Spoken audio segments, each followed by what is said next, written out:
Order. The National Assembly is now in session, and it is my pleasure to welcome a new member this afternoon, Janet Howarth, who is the new Conservative member for the North Wales region. Very pleased to see you here, and we look forward to your contributions here in the Chamber and beyond. I would now like to invite you to say a few words.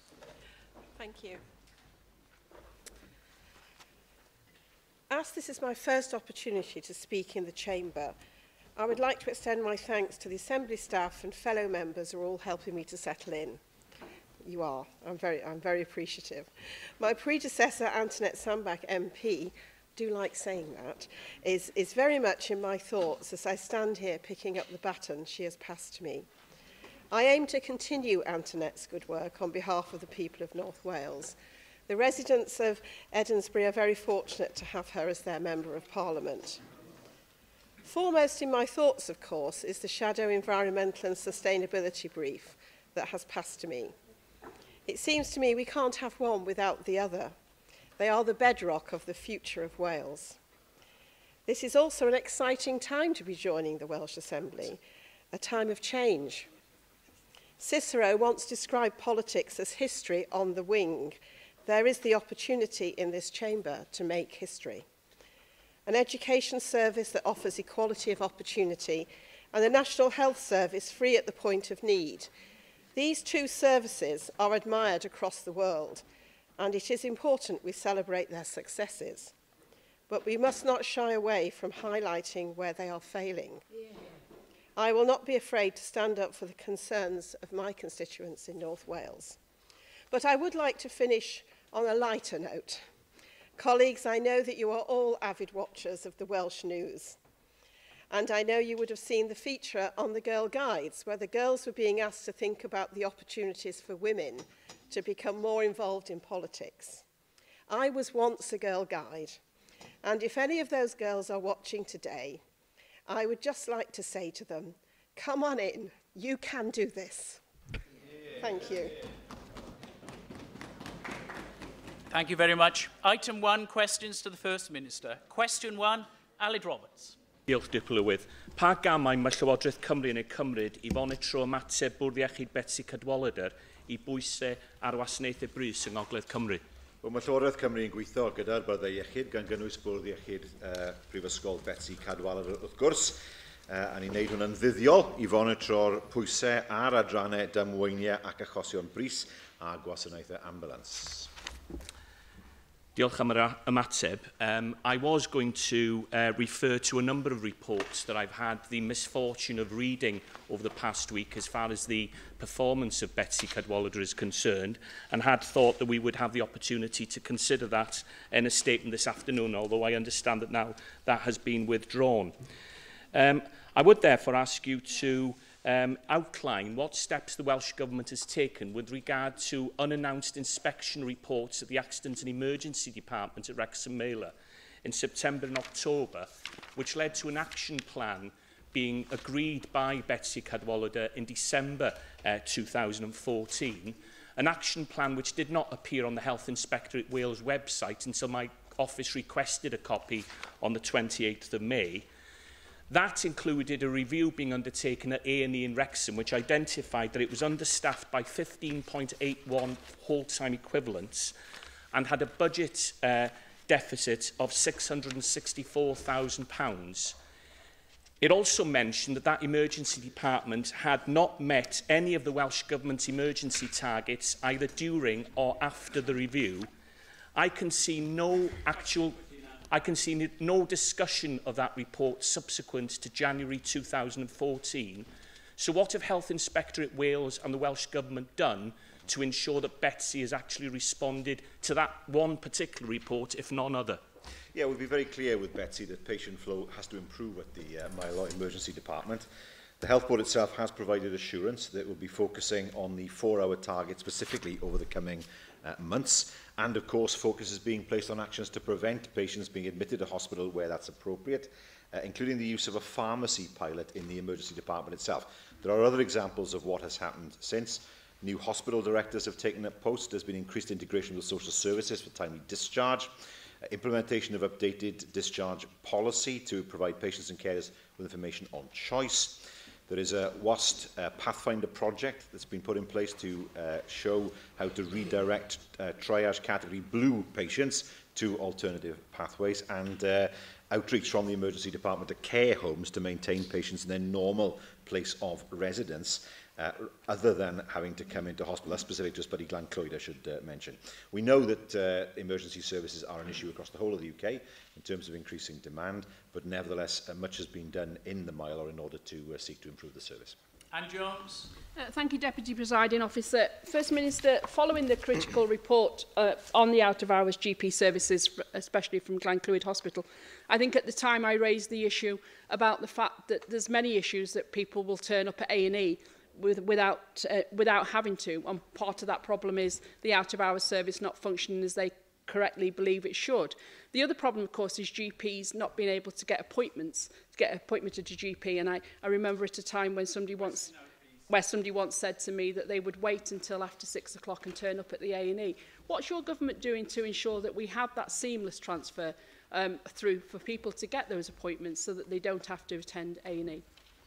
Well, we have, of course, increased the percentage of surgeries that are open at least one evening a week. And the member will know, of course, our manifesto pledge with regard to that, and weekends. More difficult, of course, because GPs are private contractors. They technically don't work for the health service in that sense. And to an extent, they operate as independent contractors, those that are part of the independent contractor model.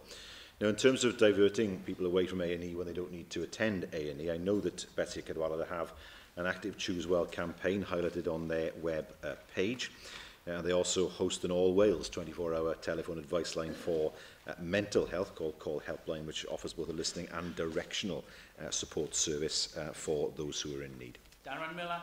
Thank you, Deputy Presiding Officer. First Minister, one critical part of our unscheduled care system, of course, is that GP out-of-hours service, but we know from the report which was published by the Betsy Cadwaladr Health Board that there are some serious failings in the governance arrangements around that service, and as a result of those, 84% of the people who work within it feel that the service is not always safe, and that the information that's flowing back to the Welsh Government is that that service is failing on every measure for the people of North Wales. Given that it's being reported back to you on a weekly basis, what action is your government going to take to improve the situation in GP out-of-hours services in North Wales so that people can have confidence when they use them? We expect the local health board, of course, to take cognizance of the report and to act upon it.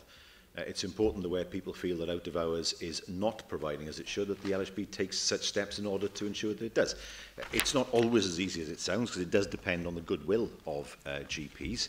As I say, they don't work for the health service, but nevertheless, it is important that GPs feel supported when it comes to them wishing to work in out of hours. And I expect the LHB to take steps as quickly as possible to ensure the situation is as it should be.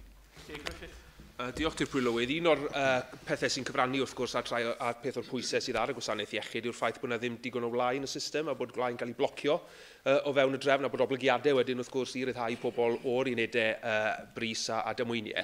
A fyddech chi'n cytuno gyda fi bod y ffaith bod ni wedi colli gymaint o ysbytau cymunedol wedi cyfrannu at y broblem yna? Na, dwi'n credu bod yna yn wir yn gyfan gwbl. Be sy'n bwysig yw bod yna ffordd i sicrhau bod bobl yn gallu mynd syffre pan maen nhw'n gallu. Ni'n gweld wrth gwrs bod trosglwyddiadau o ofal, sef transfers of care, wedi lleihau yng Nghymru yn ddiweddar. Hwna'n rhywbeth i groesawu, ond beth sy'n bwysig yw bod bobl yn gallu mynd o syffre mor gyntaf sy'n bwysig. A hefyd, wrth gwrs, mae'n lot fawr o driniaeth nawr sydd ar gael, lle o'r blaen o bobl yn mynd i'r ysbyty, felly dros nos, dys dim eisiau i wneud hynny. Ond beth sy'n bwysig yw bod awdurdodau lleol yn gweithio gyda'r byddai iechyd mwyn sicrhau bod bobl yn gallu mynd syffre pan maen nhw'n barod i wneud hynny. Question 2, Mark Isherwood. How is the Welsh Government increasing the number of new homes built in Wales? A number of measures help to buy Wales, the Social Housing Grant Programme, reforming the planning system and a new housing finance grant. Thank you. Well, how will the Welsh Government be responding to the two new reports completed by NLP planning for the house building industry in Wales, which confirmed the link between market supply and housing market affordability, but stated that Wales will need 11,660 new homes built a year, and that new house building in Wales is currently more than 50% down on what is needed, even excluding catch-up for those who have been waiting for the opportunity to form their own households and economic factors. Well, recent figures show an increase of 31% in the number of new houses started in Wales during October to December of last year compared to the same quarter in 2013 to 14. The number of new dwellings completed also increased, up by 12% in the same quarter the previous year. We know that during 2013 to 14, the number of new houses started in Wales was up 9% on the previous year. And National House Building Council figures for 2014 as a whole show that new housing registrations in Wales were up by a third, which is the largest increase reported of any nation or region in the UK. So I don't recognise the figures that the members put forward as being representative of housing in Wales. And one thing we will not do, I can promise, is sell off social housing stock, as his party wants to do in England, will do in England, and wants to do in Wales. That is the equivalent of trying to fill up the bath with a plug out. So we will make sure that affordable housing is available in Wales, even as his party reduces the amount of affordable housing available in England. Jenny Rathbone. Well, people on average earnings in my constituency, where they've got 2 earners in the household, are unable to afford to buy a place. So I'm keen to find out what the government can offer in the way of either cooperative housing, self-build housing, or further council housing to enable people to be appropriately housed. Well, of course, the member will know that councils have begun to build houses in Wales again after a break of many, many years. Money has been made available to help councils, of course, to refurbish homes, to bring them back into use. That's been successful across Wales. She asks specifically about cooperative housing. I know it's an issue that interests her particularly, and indeed the member for Swansea East is something that he has asked me about before. We are building a platform for cooperative housing to grow and to develop further in Wales, and with that in mind we have provided nearly £2 million to support 3 cooperative housing pilot schemes in Cardiff, Newport and Carmarthen, and they will deliver between them around 100 additional affordable homes. Lady Parrott. First Minister, there's guidance within new social housing as to the percentage of homes that should be adaptable for the disabled, but there seems to be little recognition that people with different disabilities have very different needs as to what adaptable means. And for those with very significant mobility issues, something like an adapted bathroom is inadequate. They may need things like hoists, wider corridors, wider doorways, which can't be retrofitted into a standard home, and they may need houses which are built specifically to be structurally stronger.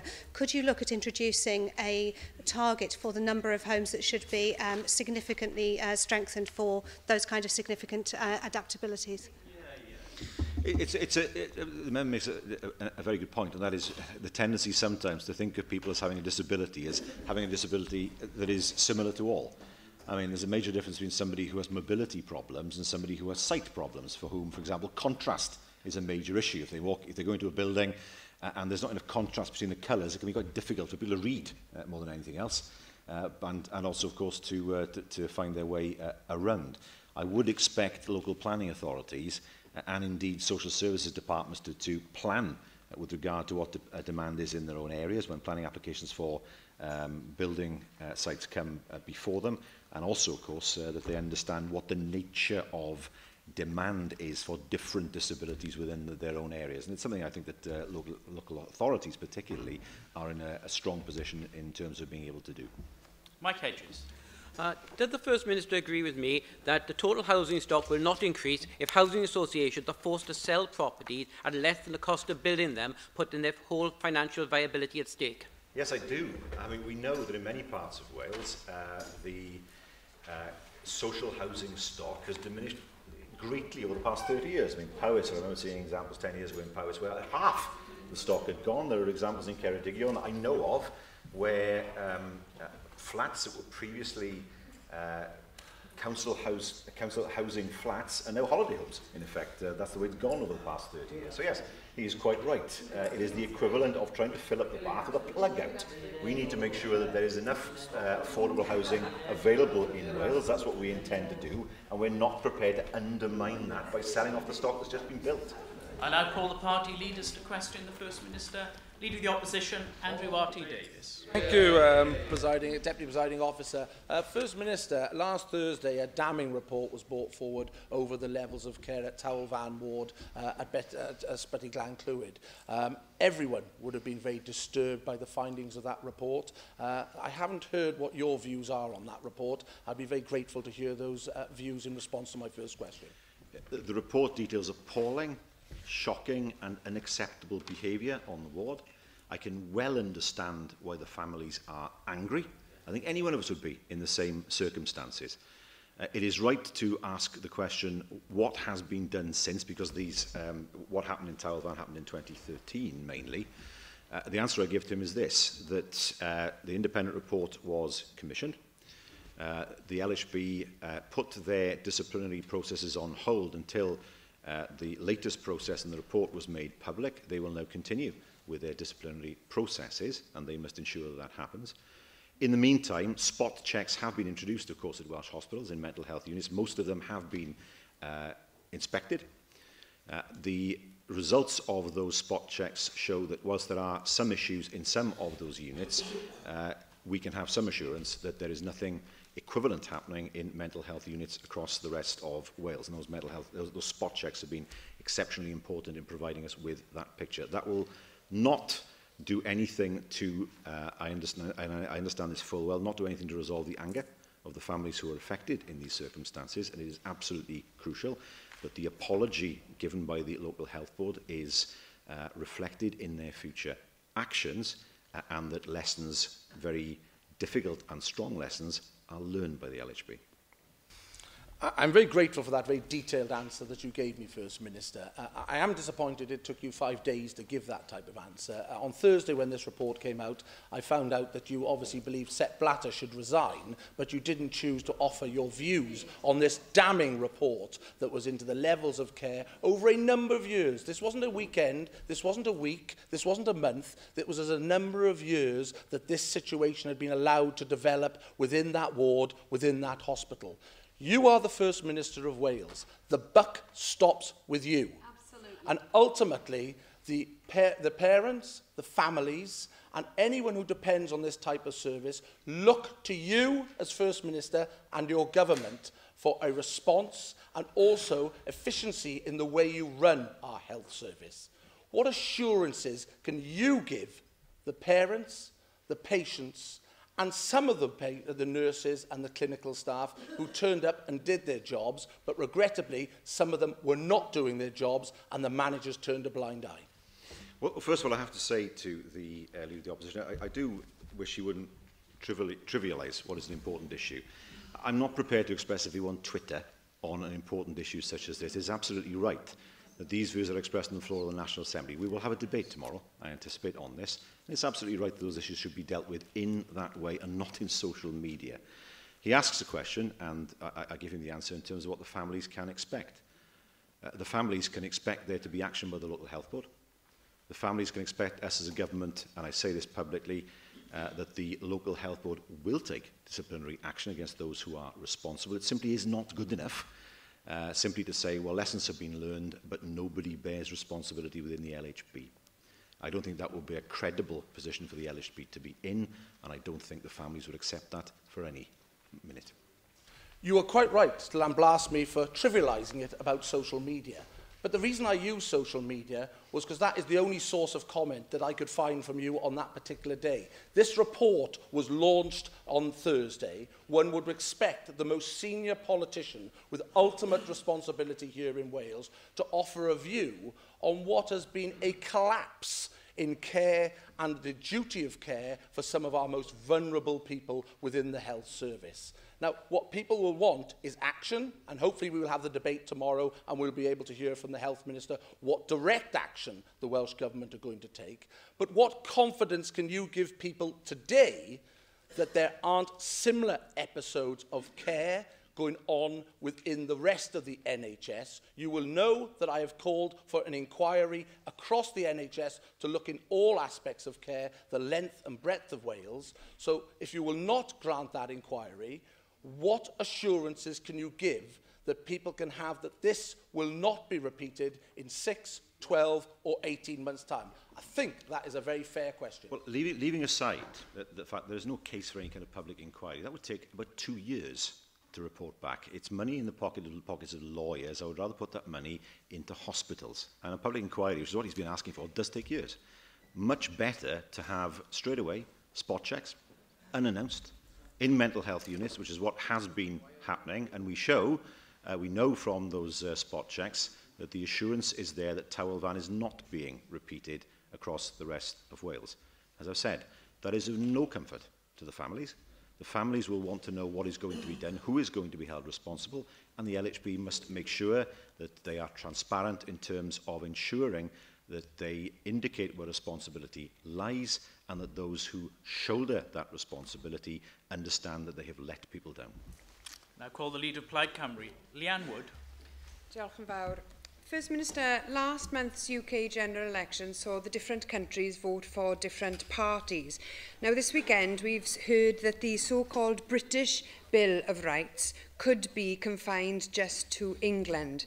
Now Scotland looked to be able to resist the abolition of the Human Rights Act. As Wales doesn't have its own legal jurisdiction, we could face a situation of for Wales, see England when it comes to human rights legislation. Do you agree that Wales must now have its own legal jurisdiction, and will you put this point to the Secretary of State for Wales at the earliest opportunity? Well, she will know that I'm in favour, certainly in the medium term, of Wales becoming a separate jurisdiction. I think I first suggested it some years ago now. She does make an important point about the Human Rights Act. First of all, if the Human Rights Act is abolished, it changes the Constitution of Wales. And that cannot be done without the approval, at least, of this institution, to my mind. Secondly, of course, there is legislation, the Social Services Act is one example of it, where the Human Rights Act is specifically mentioned. Now, what happens if the Human Rights Act goes? What happens to that legislation? If it was Westminster legislation, of course, the legislation would be amended as new legislation is introduced, but it's never been considered before. It means when you have separate institutions. So my view is quite clear. I mean, when I met the group that were looking to take forward a British Bill of Rights some years ago, it was quite clear to me they had no idea what they wanted to do. They had no conception of devolution, what it meant. They hadn't considered the effect on Northern Ireland, particularly of the peace agreement, the Good Friday peace agreement. There were many, many unanswered questions. And so far, all I've seen from the UK government is a fudge in terms of how they now propose to take this forward. We all wait and see. It was kicked into the long grass at the, in the Queen's speech, but it's absolutely clear to me that it would be wholly wrong in principle for the Constitution of Wales to be changed without the approval of this, our national institution. Thank you, First Minister, and I would agree with your sentiment there, and you've outlined plenty of problems and issues. The problem is, though, that things are moving far too slowly. The situation is evolving far too slowly. Other parts of the UK are moving rapidly. Scotland has got a very clear pro-European vision of where it wants to go. In England, the Conservatives are trying to redefine their human rights as something that isn't dependent upon Europe. Can you tell us what is your strategy? What will you be saying to the Prime Minister, the Secretary of State for Wales, others in the other devolved administrations on resolving the issues that you've outlined so eloquently about the Human Rights Act in particular? Hands off human rights in Wales. I see nothing wrong with the Human Rights Act. I do deplore the suggestion that somehow the Human Rights Act has been some kind of way of preventing dangerous criminals from being deported. Using extreme examples for legislation that has benefited people immensely is ridiculous. And there are two issues here. Firstly, the issue of human rights. What is wrong with the Human Rights Act is the first question I'd ask. I've not had an answer to that from the UK government. What does it mean in terms of the UK being a co-signatory of the European Convention on Human Rights, which the UK drafted effectively? And if the UK is no longer to be a signatory, like Belarus, of the European Convention of Human Rights, what does that mean for our membership of the European Union? There's strong evidence to suggest you cannot be a member of the EU unless you are a signatory of the European Convention. There's that issue. And then, of course, the issue of what it means for Wales. The Human Rights Act was embedded in our Constitution in 1999 and since. To change it unilaterally, without the consent of this institution, is wrong. You've pointed out important links between human rights legislation and our membership of the European Union, and there is common ground between us on that question. We would both agree that remaining within the EU is in Wales's best interests. Human rights, peace, agricultural policy, structural funds are some ways in which we benefit, across, of course, with access to the European single market as well. Now, I've already noted today how the Westminster elections produced politically diverse countries within the UK. My hope is that very much that all parts of the UK will vote to remain in the EU, but I wouldn't presume that Wales would vote differently to England or to Scotland. But we must make provision just in case that does happen. So would you agree with me that we should insist that the EU referendum should be subject to a double majority, where withdrawal would need a majority of UK votes in each of the nations or constituent countries? We are a multinational state, and that point does deserve to be recognised. Now, you have said previously that this is something that's worth considering. So will you be prepared to announce today that you commit to supporting a double majority rule in the EU referendum? I think legally that's difficult, but morally, I think it's absolutely correct. I don't think the UK would survive if the UK were to leave the EU on the basis of votes from one or two of the constituent nations of the EU. I don't think that Scotland would remain part of the UK if the UK was no longer a member of the EU. I think it would create immense constitutional difficulties for Wales as well, none of which are easy to resolve. I do not think it would be in the interest of the UK to leave the European Union if it was done without a majority in Scotland, Wales and Northern Ireland. Legally difficult. Morally, I think that's absolutely right because of the effect it would have on the different nations. And I took great notice of what the Prime Minister said, that the UK is a family of 4 nations. And it's important in those circumstances that a family can agree on the way forward. And now the leader of the Welsh Liberal Democrats, Kirsty Williams. Thank you, Deputy Presiding Officer. First Minister, the shocking report into the Towel Van unit at Glencloyd Hospital revealed institutional abuse. Families started making complaints as early as 2012. Why was not that abuse detected sooner or concerns acted upon? Well, it's difficult to answer a question about should something have been done earlier. In an ideal world, this abuse would never have happened at all. There is a legitimate question about how then the issue is handled. When the concerns came to the when a pattern of concerns came to the notice of the local health board, there was an independent report. They commissioned that, and of course they will need to act on that report. And I said before, it's absolutely crucial that those who are responsible in the LHB shoulder that responsibility. As government, we have taken steps to ensure through the spot checks that we can get assurance this is not a pattern across Wales. The evidence from those spot checks suggests that it isn't a pattern across Wales. That does provide us with that assurance. But again, the LHB have to make sure that what has happened in Towel Van is dealt with properly and openly. First Minister, in November 2013, I asked you to assure me that if there was a care scandal happening in Wales, you would have robust enough procedures in place to detect it and stop it. You told me then, we of course monitor what the health boards are doing, and the Minister does that on a day-to-day basis. First Minister, those complaints had already been raised and had already been ignored by Betsy Cadwallader Trust at that stage. Either you and the Minister don't monitor the health boards, or the way in which you monitor the health boards is failing. Which is it? I think she raised an important point with the Health Inspectorate. I know this is an issue that is important to her. And the future of the Health Inspectorate, the question being, is it sufficiently independent of government? We would hope that it is, of course. The last thing we'd want is for an inspector to tell us what it thinks we want to hear, not what we need to hear. Now, of course, we did commission a report from Ruth Marks in terms of what the future should be. There will be a green paper that will look at the Health Inspectorate, its structure, and whether, of course, it should be merged so we have a joint health and social services or health and social care inspectorate. And as part of that process, of course, we want to make sure that we have as robust a system as possible for inspection. So, of course, ministers are made aware of what is happening via the most robust system possible. You're right, First Minister. The role and functions of HIW are of extreme importance to me. And unfortunately, we have before us another report where they seem to have been found wanting. And I do appreciate the apology that they have given with regards to their actions in this particular case. But would you now agree that the Green Paper needs to move more quickly?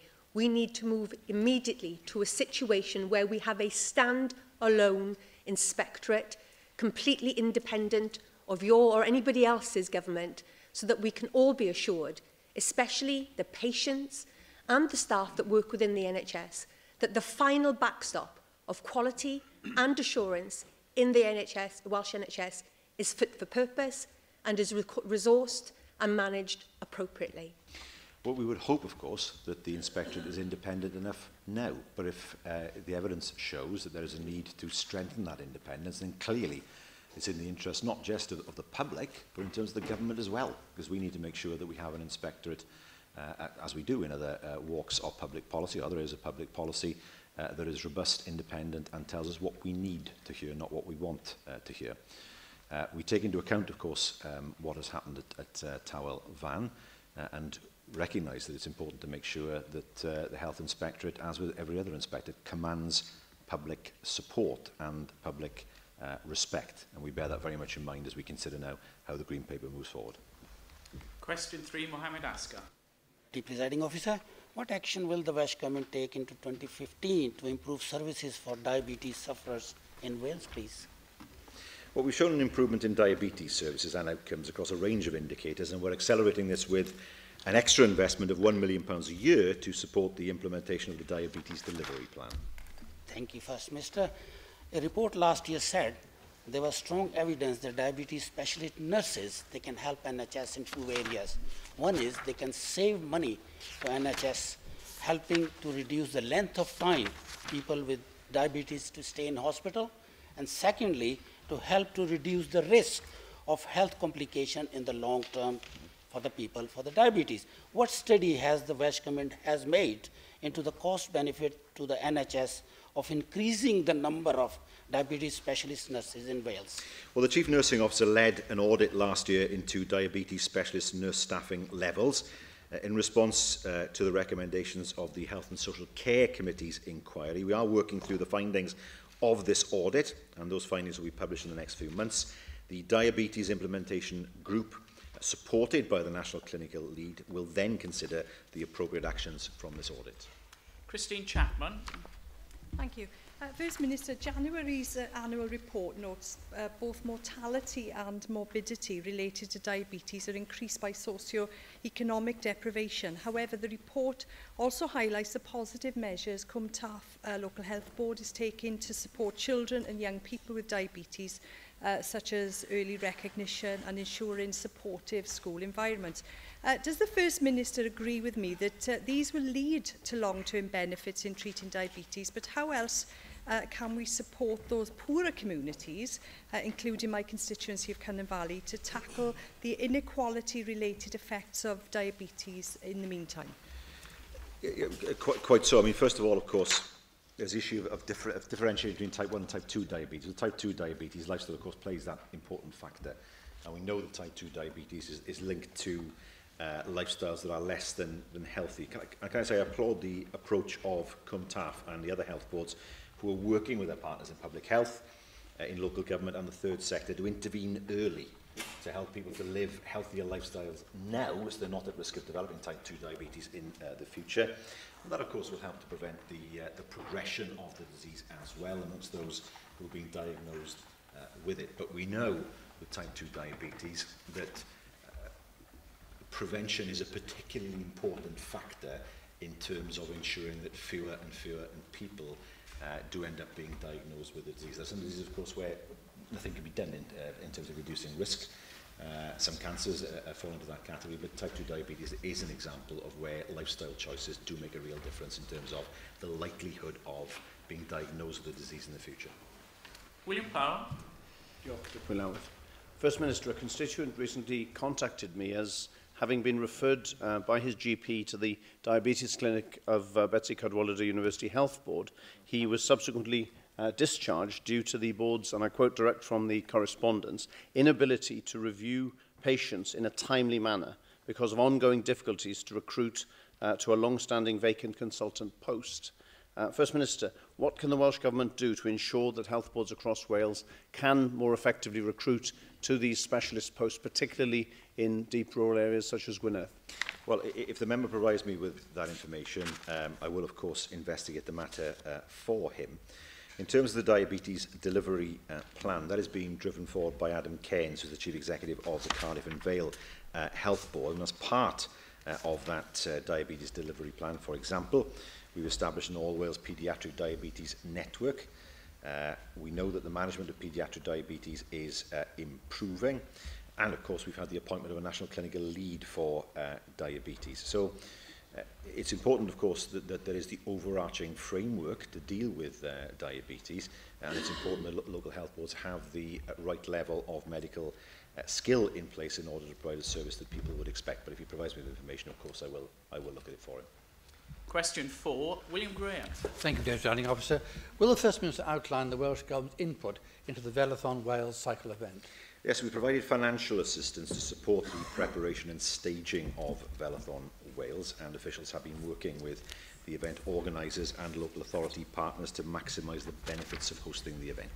I'm grateful to the First Minister for his reply. My reason for raising this matter this afternoon is that a number of businesses in my region, particularly those in Peterson and St Brian's Wenclwg, are having enormous disruption on that day, and unfortunately the organisers have not engaged with those people to tell them well in advance that with the days that would happen, the roads that would be closed. They've had to rely on public announcements. In future, First Minister, could you make sure your officials engage with the organisers to make sure the businesses are not disrupted? Well, there are concerns. The member is right about the organisers' communications strategy in terms of the event. He is right to say that many businesses and indeed residents feel that they're not fully familiar with what the event will mean for Cardiff. It's not primarily, of course, an issue for the Welsh Government in terms of organising the event. Nevertheless, we have been coordinating daily discussions with the organisers, with the delivery partners, with the local authorities, the police and the health boards, and those discussions are moving forward. Things, I think, should have been done a lot earlier in terms of the organisation's communication, but nevertheless, we're confident now that having facilitated the round-the-table discussions, that we will be in a position where the public will be informed as quickly as possible of what the consequences of the event are. Bryn ap Iorwerth. Diolch i'r Prylywydd. Dwi'n siŵr bod pob un ohono ni sy'n ymddiddori mewn seiclo yn edrych ymlaen at y Velathon, a dwi'n sicr yn dymuno'n dda i'r digwyddiad. Mae yn cael ei drefnu, wrth gwrs, gan gwmni rhyngwladol, ond pa ymgais all y Llywodraeth i wneud i sicrhau bod cwmnïau digwyddiadau, cwmnïau events felly o Gymru yn cael y cyfle i chwarae rhan mewn cynnal matha yma o ddigwyddiadau yn y dyfodol mwyn gwneud yn siŵr bod y bydd economaidd sy'n dod o drefnu y digwyddiadau, nid dim ond o gynnal y digwyddiadau yn cael ei deimlo yma yng Nghymru. Ni yn, wrth gwrs, cefnogi llawer o ddigwyddiadau. Rai nhw'n fwy na'r lleill am sawl un o digwyddiadau hynny yn digwyddiadau sydd wedi tyfu o fewn cymunedau ac yn o'i lles mawr i gymunedau, nid dim ond rhywun sy'n gweithio yn y gwestai, ond hefyd bobl sy'n gweithio yn twristiaeth yn fwy cyffredinol. A felly, pan ni'n siarad am gefnogi digwyddiadau mawr, mae llawer o digwyddiadau hynny yn digwyddiadau sydd wedi tyfu o'r gymuned leol. Question 5, Simon Thomas. Diolch, Llywydd. Pa gyngor cyfeithiol mae'r Prif Weinidog wedi gomisiynu parthed yr effaith y bydd dyddymu neu ddiwygio deddf hawliau dynol 1998 yn ei chael a ddatganoli yng Nghymru? Wel, allai ddim gweud, wrth gwrs, os ni wedi cael cyngor cyfreithiol neu na, ond fi'n credu bod yr aelod yn deall yn gyfan gwbl beth yw fy marn i ar hwn. Diolch, Prif Weinidog, ac yn wir o'n i'n gwrando ar eich atebion i'r arweinydd Plaid Cymru Gynyfach, ac mi'n falch bod chi wedi datgan yn glir bod angen i'r lle hwn, y cynulliad hwn, cydsynio i unrhyw newid yn y deddf hawliau dynol gan fod e'n effeithio a'r cyfansoddiad ni sydd wedi sefydlu'r cynulliad.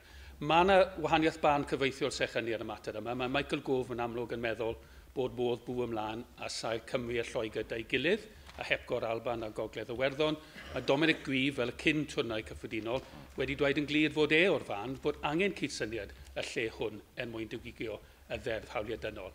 Felly, gofyn eto, a oes modd i chi comisiynu cyngor cyfreithiol, ac yn ail, yn eich barn chi fel Prif Weinidog, ydy hwn yn fater datganoli o dan y deddf Llywodraeth Cymru 2006, y mae modd cyfeirio'r mater at y gori chyflus yn ei gylch. Yn yr ail bwynt, mae hwnna rhywbeth i ystyried. Yn yr pwynt cynta, fy marn i yw dileu fod y cydsyniad cyfreithiol o'r sefydliad hyn. Ac wrth gwrs, bydd rhaid cael barn ynglyn â barn y sefydliad genedlaethol hyn ynglyn â beth ddigwydd i gyfansoddiad Cymru. So felly, mae hwnna'n iawn ynglyn â'r ffordd mae Cymru'n cael ei trin, a hefyd yn fy marn i iawn yn gyfreithiol. Gwenda Thomas. Diolch i'r Prylywydd. How will the Welsh Government ensure that the effect on existing Welsh legislation, such as the Social Services and Wellbeing Wales Act, is considered during the consultation on the Human Rights Act proposed in the Queen's speech? Well, the simple answer is it's never happened before. And there's no clear answer on this. What would happen, of course, if Westminster were to repeal a Westminster Act, any reference to that act in other legislation would be repealed at the same time. What we're talking about here is legislation where an act that will be repealed by Westminster is contained in the act of a devolved legislature and therefore wouldn't be repealed by Westminster at the same time. It's a mess that has no clear answer. That said, of course, where there are references to UN conventions in the Social Services Act, they would remain, because they don't form part of the Human Rights Act, and they would continue to apply. But there are some serious concerns about what would happen to Welsh legislation where there's reference to the Human Rights Act, where that act no longer exists, and what that means for legislation. Again, I don't think this has been taken forward or thought of at all in any depth by the UK government. Question 6, Kirsty Williams. Thank you, Presiding Officer. Will the First Minister make a statement on the commissioning of social care services for the people of Brecon and Radnorshire by Powys County Council? Well, of course, the commissioning is a statutory responsibility for local authorities. There have been issues with domiciliary care provision in Powys, and I know the Minister has had a number of meetings with Powys County Council to ensure that this is effectively managed. Issues would be an understatement, First Minister. Despite repeated warnings by myself and subcontractors that they were not being paid by the main contractor who had been commissioned by Powys County Council, Powys County Council said there was no evidence of such practice. It now transpires from the liquidator's reports that actually Powys County Council were lending taxpayers' money to that company to pay their HMRC bill and were in the process of delivering another loan to that company for their subcontractors to be paid when that company became bankrupt. Will you, First Minister, ask your officials to look into the practices of Powys County Council, whether it is legal for them to use taxpayers' money to lend to companies for whom they've already paid for a service, and ensure that the commissioning arrangements in Powys going forward are strong and robust to ensure decent services for my constituents and decent value to local taxpayers? Well, ultimately, of course, it is a matter for Powys to justify.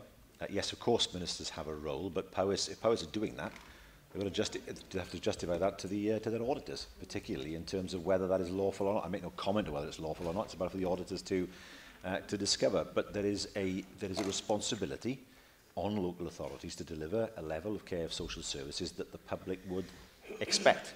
I wait to see what the outcome of the audit process is in terms of Powys, and I'll certainly look at this issue myself. Russell George. Last year, a report by the Care and Social Services Inspectorate found that elderly and vulnerable people were seriously let down, and that service users experienced physical injury and significant harm in Powys. What has the Welsh Government done to ensure that the errors made in Powys are not replicated in other areas of Wales? Well, he's the Powys County Councillor. I'm asking you about other areas of Wales. In his role as a county councillor, he should ask the county council. Answer the question. Someone coming here and asking a question of the county council, he's not doing it in County Hall. But that's what happens when you get a dual mandate, I suppose. But I mean, that is for him to explain whether he's asking those questions in Powys County Hall in Llandrindod, Wells. He has the answer that I've given to the leader of the Liberal Democrats on this. It is for Powys County Council to justify what they're doing to their auditors and for their county councillors to hold them accountable. Joyce Watson. Diolch, Dipro Llywydd. Minister, we have heard in the Chamber this morning that there is huge dissatisfaction with the services that have been commissioned in Powys. Could I ask you, Minister, that you might at least have a conversation with Powys County Councillor that outline the need to provide good terms of service, that is proper pay and proper conditions, that in turn might actually deliver good levels of care to those people who desperately need it. And that is, I think, where the conversation really needs to be brought back. I entirely agree with what the member has said in terms of delivery of services to the public. I can say the Minister has had 2 meetings with the Council over the last few months to discuss the handling of and to seek assurance about the continuity and quality of domiciliary care services. Officials have been receiving weekly updates from the Director of Social Services in Powys and the Inspectorate, and they have been monitoring the situation. What I don't know is whether they're aware of what the Leader of the Liberal Democrats has said, but I'll make sure that they are. Simon Thomas.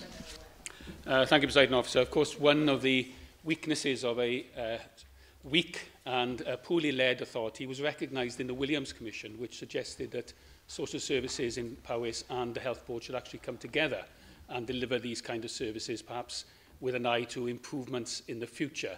Is that still the intention of the Welsh Government? This is an issue that we're still considering. The member will know that there is not agreement across this chamber in terms of what the future map of local government should look like. There is general agreement that needs to be changed, and that much is true. We are considering at the moment what we should put forward in terms of a discussion map as far as Wales is concerned. I know other parties will seek to do the same at the election. We all know there are difficulties in local authorities, and it will be incumbent on those who are here in this chamber after the 2016 to, in my mind, to come to a conclusion that provides a sustainable and lasting local government settlement for Wales. Question 7, Peter Black.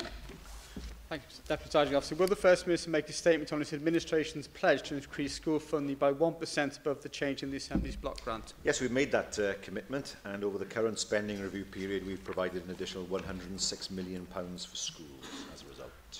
Well, thank you for that answer, First Minister. You will know, of course, that if you are monitoring the way that schools, the funding that schools are receiving, that many local authorities are actually making real-term cuts in the money available to them. And in my region in particular, there are cuts of 5% in some school fundings and other local and more in other local authorities. Can I ask you what monitoring you are doing of this and how you're holding local authorities to account for the pledge that you've made on their behalf? We do monitor what local authorities do in terms of the money. The monitoring data received for the period from 2014 to 15, the last financial year, shows that all local authorities have met or exceeded the 1% protection commitment. We keep a very close eye indeed on the commitment. It was a main commitment for us as a party in 2011, and we intend to make sure that all local authorities deliver on it. Question 8, Weinidogion. A wnaeth y Prif Weinidog ddatganiad am ofal I bobl hŷn eiddiol I meddwl yng Ngogledd Cymru. Wel, ni erbyn wrth gwrs bod dyle pawb yn y gogledd cael y lefel o ofal, a bydd y bobl yn erbyn, ac yn erbyn wrth gwrs pob partner sydd yn gweithredu'r gofal hynny I sicrhau bod hwnna'n digwydd. Mi fydd y Prif Weinidog yn gwybod bod yna oedi ar hyn o bryd yn y penderfyniad gan Fwrdd Iechyd Betsi Cadwaladr a Chyngor Môn I roi'r gorau I gomisiynu gwlau EMI yng Nghartre San Cecilio, a hynny ar ôl I gais gael I wneud ar ei lys wneud dyfarniad ar y mater, ac yn hynny o beth allai ddim yn hawdd gofyn i'r Prif Weinidog wneud sylw ar y cartref hwnnw na'r penderfyniad. Ond ydy'r Prif Weinidog yn cytuno a fi bod hyn wedi amlygu problemau ehangach, sef diffyg capacity yn y gogledd orllewin, yn benodol a diffyg staff cymwys hefyd I gynnig gofal i'r cleifion hŷn mwyaf bregus. A sut mae'r Llywodraeth yn bwriadu ymateb i'r argyfwng yna? Wel, wy'n deall, wrth gwrs, sefyllfa yn Sant Cecilio. Dwi ddim yn ymddangos bod hwn yn broblem ar draws y gogledd nag ar draws Cymru, ond mae'n broblem, wrth gwrs, ar yr ynys. Fi'n gwybod bod yna sawl arolygiad wedi cymryd lle, ac wrth gwrs, wy'n deall bod yr awdurdod lleol yn gweithio gyda'r Bwrdd Iechyd a hefyd gyda'r tilwth a hefyd rhywun sydd yn byw yn y cartref ei hunan I sicrhau ymha ffordd dyle gofal cael I roi yn y pen draw. Ond pwysig dros ben bod hwn nawr yn cael, bod yna ateb yn cael ei ffindo mor gynted a sy'n bosib mwyn rhoi sicrwydd, nid dim ond i'r bobl wrth gwrs sydd yn gweithio yna, ond hefyd y bobl sydd yn byw yna a'i tilwth. Question now, David Ellis Thomas. Diolch yn fawr, Dirprwylywydd. Pa faterion mae Prif Weinidog yn bwriadu codi yng nghyfarfod nesaf cydbwyllgor Gweinidogion y Deyrnas Unedig? O sawl peth, ynglyn â'r economi, ynglyn â'r swyddi ag wrth gwrs y cyfansoddiad. Diolch yn fawr i'r Prif Weinidog. A fydd o yn ceisio sicrwydd oddi wrth y Prif Weinidog y Deyrnas Unedig y bydd o yn gweithredu ar yr argymhellion yn pwerau at bwrpas yn benodol ynglyn â'r sefydliad hwn, y cynulliad ei hun, gan sicrhau bod trefniadau datganoli cymwysedd a gweithredol llawn deddfwriaethol dros etholiadau y cynulliad yn dod i'r cynulliad hwn yn y 4 gynulliad yma. Wel, we'n gwneud y pwynt hyn i'r ysgrifennydd gwladol. I fod yn deg i fe, dwi ddim yn erbyn y syniad o gwbl. Beth wedodd wrtho fi o bod y moyn sy'n mynd mlaen nawr gyda beth o fe'n galw cytundeb dydd gwyldewi, beth byddwn ni'n galw yn broses dydd gwyldewi, ac yn edrych mlaen nawr i weld hwnna'n digwydd. Ond, bod gyda ni amserlen mewn lle, beth ni ddim yn gwybod to yw'r manylion. Mae pawb yn gytun y dyle fod na fodel cadw ynglyn â phwerau, ond mae rhaid ni sicrhau bod ni'n deall y manylion ynglyn â beth dyle cael ei gadw, fel maen nhw'n gweud, yn San Steffan, a beth dyle fod yng Nghymru yn y dyfodol. Ac wrth gwrs bod rhaid cadw llygad barcud ar hwnna. Byddwn ni ddim o blaid unrhyw beth sydd yn lleihau'r system presennol, y pwerau presennol sydd gyda ni. Ac wrth gwrs, ni'n gobeithio bod ni'n gallu gweithio trwyddo'r materion hyn erbyn yr Hydref.